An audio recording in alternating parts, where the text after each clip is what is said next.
Hello, Mark. My name is Tech. I'm in the freshman class of NCUE. My student number is S0441-011. Today I'm going to read you a speech which is given by Sophie Scott, Why We Laugh. Hi, I'm going to talk to you today about laughter, and I just want to start by thinking about the first time I can ever remember noticing laughter. This is when I was a little girl. I would have been about 6, and I came across my parents doing something unusual, where they were laughing. They were laughing very, very hard. They were lying on the floor, laughing. They were screaming with laughter. I did not know what they were laughing at, but I wanted in. I wanted to be part of that, and I kind of sat around the edge of going, ho ho. Now, instantly, what they were laughing at was a song which people used to sing, which was based around signs in toilets on trains, telling you what you could and could not do in the toilets of trains. And the thing you have to remember about the English is, of course, we do have an immensely sophisticated sense of humor. At the time, though, I didn't understand anything of that. I just cared about the laughter, and actually, as a neuroscientist, I've come to care about it again, and it's a really weird thing to do. What I'm going to do now is just play some examples of real human beings laughing, and I want you to think about the sound people make and how odd that can be, and in fact how primitive laughter is as a sound. It's much more like an animal call than it is like speech. So, here we've got some laughter for you. The first one is pretty joyful. Now, this next guy, I need him to breathe. There's a point in there where I'm just like, you've got to get some air in there, mate, because he just sounds like he's breathing out. This hasn't been edited. This is him. And finally, this is a human female laughing, and laughter can take us to some pretty odd places in terms of making noises. She actually says, "Oh my God, what is that?" in French. We have all kind of with her. I have no idea. Now, to understand laughter, you have to look at a part of the body that physiologists, psychologists, and neuroscientists don't normally spend much time looking at, which is the ribcage, and it doesn't seem terribly exciting, but actually you are all using your ribcage at all the time. What you are all doing at the moment with your ribcage and don't stop doing it is breathing. So you use the intercostal muscles, the muscles between your ribs, to bring air in and out of your lung just by expanding and contracting your ribcage. And if I was to put the strap around the outside of your chest called a breath belt, and just look at that movement, you see a rather gentle sinusoidal movement, so that's breathing. You are all doing it. Don't stop. As soon as you start talking, you start using your breathing completely differently. So what I'm doing now is you see something much more like this. In talking, you use very fine movements of the ribcage to squeeze the air out. And in fact, we're the only animals that can do this. It's why we can talk at all.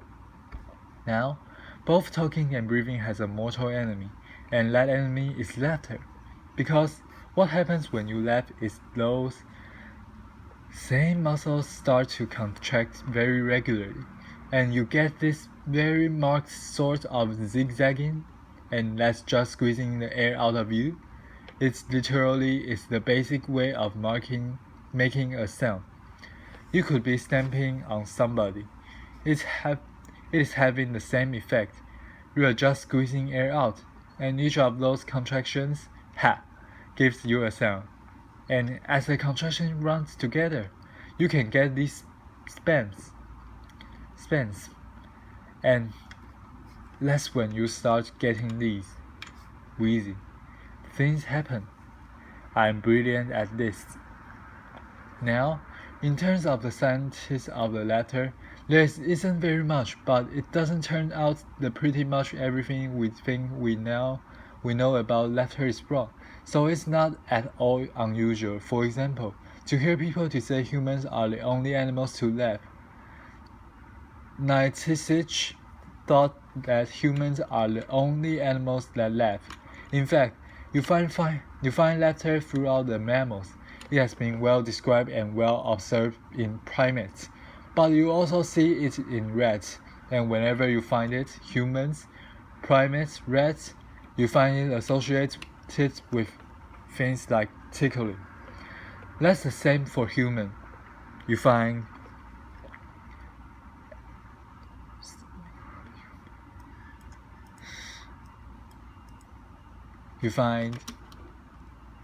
it associated with play, and all mammals play, and wherever you find it, it's associated with interaction. So Robert Provin, who has done a lot of work on this, has pointed out that you are 30 times more likely to laugh if you are with somebody else than if you are on your own.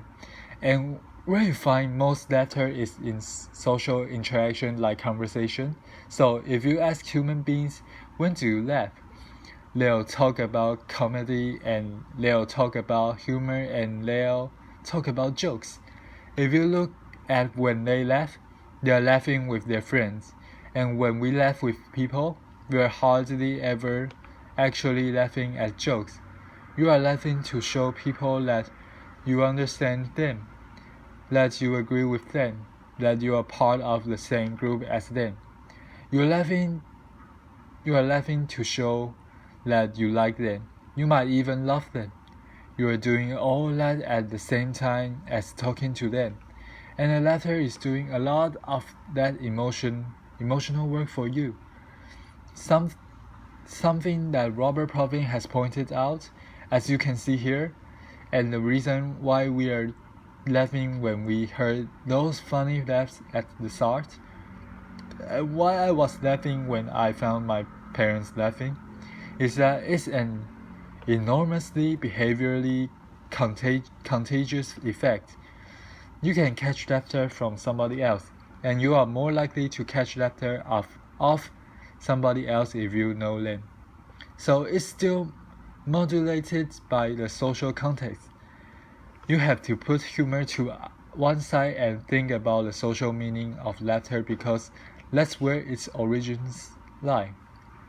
Now, something I've got very interested in is different kind of laughter, and we have some neurobiological evidence about how human beings vocalize that suggests that might be two kinds of laughs that we have. So it seems possible that the neurobiology more for helpless. Involuntary laughter, like my parents lying on the floor screaming about a silly song, might have a different basis to it than some of that more polite social laughter that you encounter, which isn't horrible laughter, but it's behavior somebody is doing as a part of their communicative act to you, part of their interaction with you. They are choosing to do this. In our evolution, we have developed two different ways of vocalizing. Involuntary vocalization are part of an older system than the more voluntary vocalizations, like the speech I'm doing now. So we might imagine that laughter might actually have two different roots. So I have been looking at this more detail. To do this, we have had to make recordings of people laughing, and we have had to do whatever it takes to make people laugh, and we got those same people to produce more post-social laughter.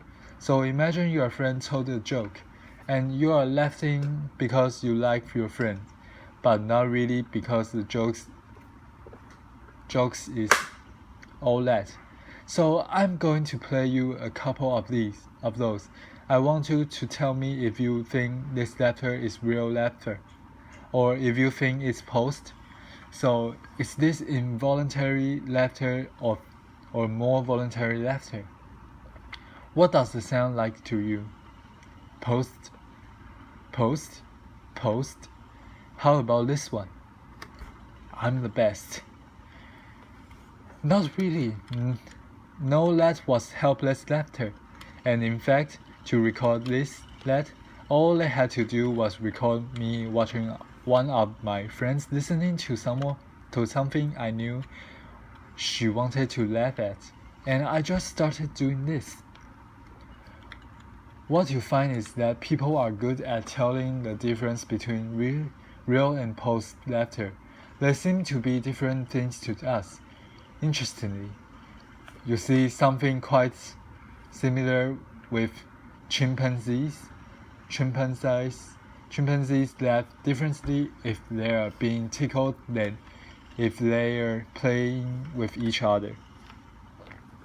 And we might be seeing something like that here.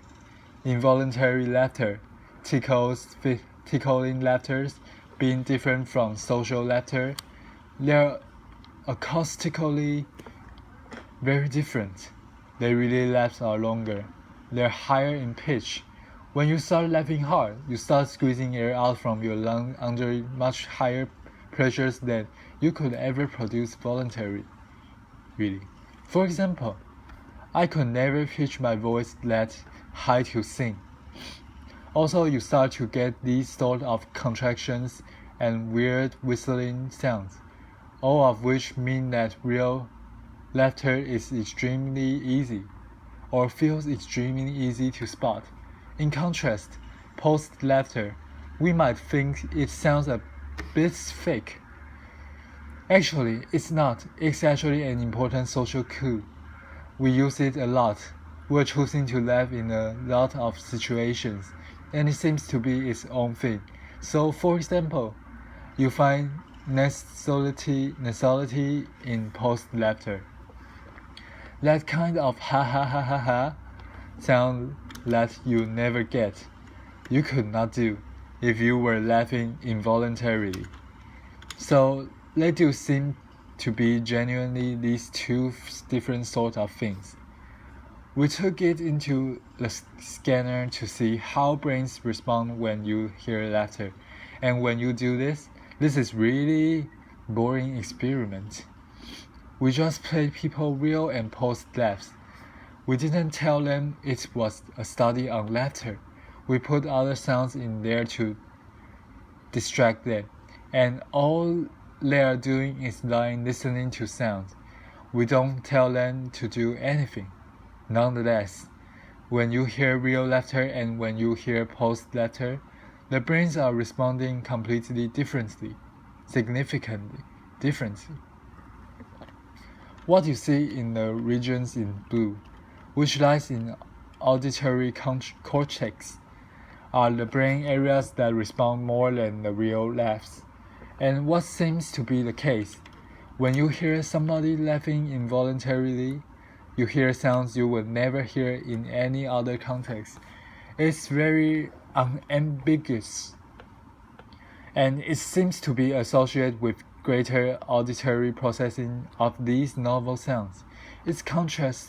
In contrast, when you hear somebody laughing in a posed way, what you see are these regions in pink, which are occupying brain areas associated with mentalizing, thinking about what somebody else is thinking.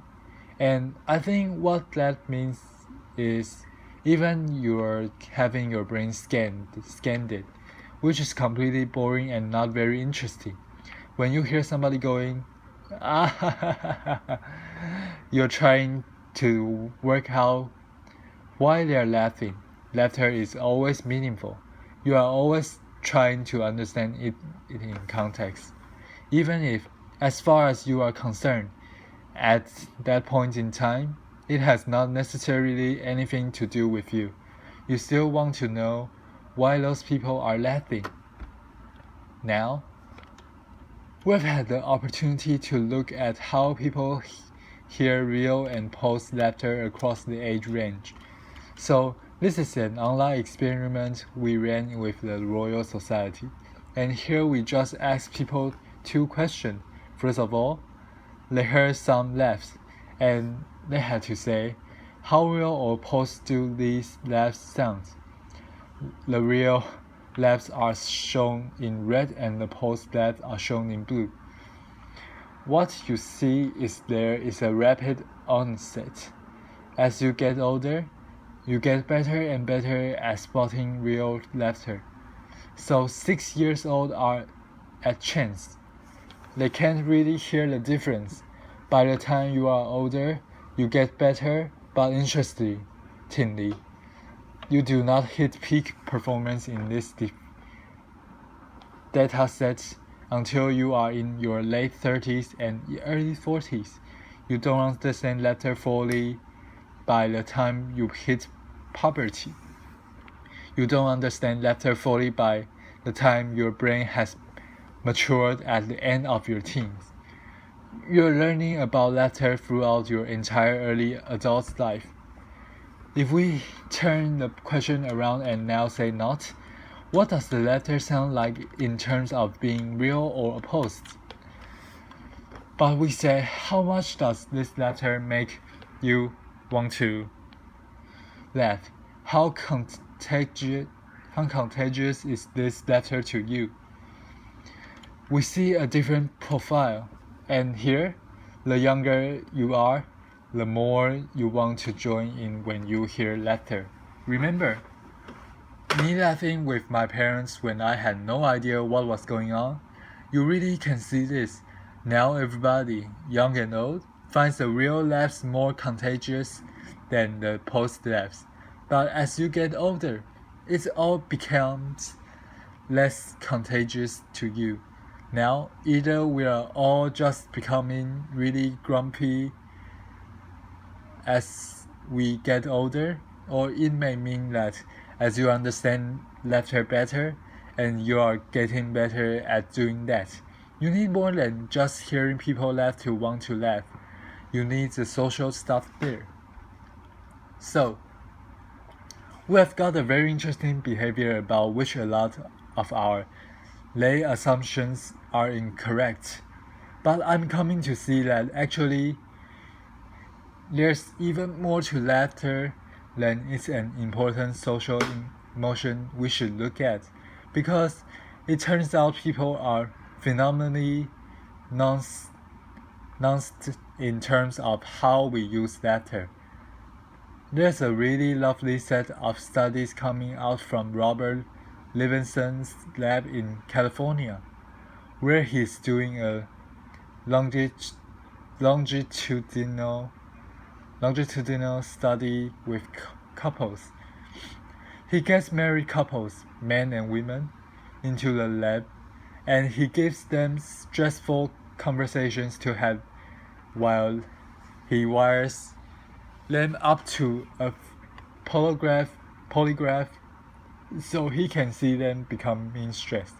So you have got the 2 of them in there, and he'll say to the husband, tell me something that your wife does that irritates you. And what you see is immediately just let one through your head briefly. You and your partner, you can imagine everybody gets a bit more stressed as soon as that starts. You can see physically, people become more stressed. What he finds is that the couple who manage that feeling of stress with laughter, positive emotions like laughter, not only immediately become less stressed, they can see them physically feeling better. They are dealing with these unpleasant situations better together. There are also the couples that report high levels of satisfaction in laughter. It is a phenomenally useful index of how people are regulating their emotions together. We're not just emitting it at each other to show that we like each other. We are make ourselves feel better together. Now, I don't think this is going to be limited to romantic relationships.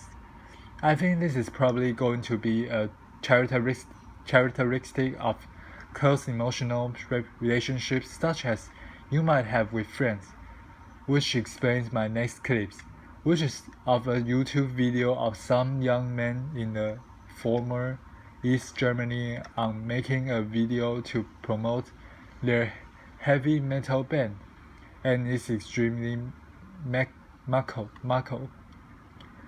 And the mood is very serious, and I want you to notice what happens in terms of laughter when things go wrong, and how quickly that happens, and how that changes the mood. He's cold, he's about to get wet, he's got swimming trunks on, got a towel, ice. What might possibly happen? Video starts, serious mood, and his friends are already laughing. They're already laughing hard.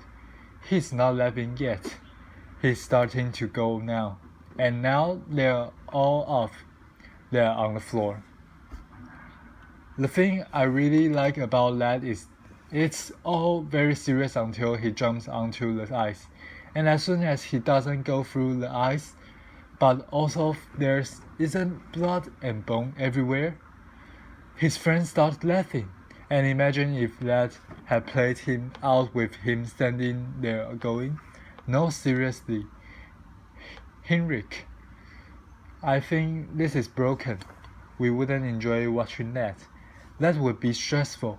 Or if he was running around with a visibly broken leg laughing, and his friends are going, Henrik, I think we need to go to the hospital now. That also wouldn't be funny. The fact that the laughter works, it gets him from a painful, embarrassing, difficult situations into a funny situation, into what we are actually enjoying there. And I think that's a really interesting use, and it's actually happening all the time. For example, I can remember something like this happening at my father's funeral. We weren't jumping around on the ice in our underpants. We're not Canadian. These events are always difficult. I had a relative who was being a bit difficult. My mom was not in a good place. And I can remember finding myself just before the whole thing started telling this story about something that happened in a 1970s sitcom. And I just thought at the time, I don't know why I'm doing this. And what I realized I was doing was I was coming up with something from somewhere I could use to make her laugh together with me. It was a very basic reaction to find some reasons we can do this. We can laugh together. We're going to get through this. We're going to be okay. And in fact, all of us are doing this all the time. You do it so often, you don't even notice it. Everybody underestimates how often they laugh, and you are doing something when you laugh with people. That's actually letting you assess a really ancient evolutionary system that mammals have evolved to make and maintain social bonds, and clearly to regulate emotions. To make ourselves feel better, it's not something specific to humans. It's a really ancient behavior which really helps us regulate how we feel and makes us feel better. In other words, when it comes to laughter, you and me, baby, ain't nothing but mammals. Thank you. Thank you. So this is the entire speech. Thank you for listening.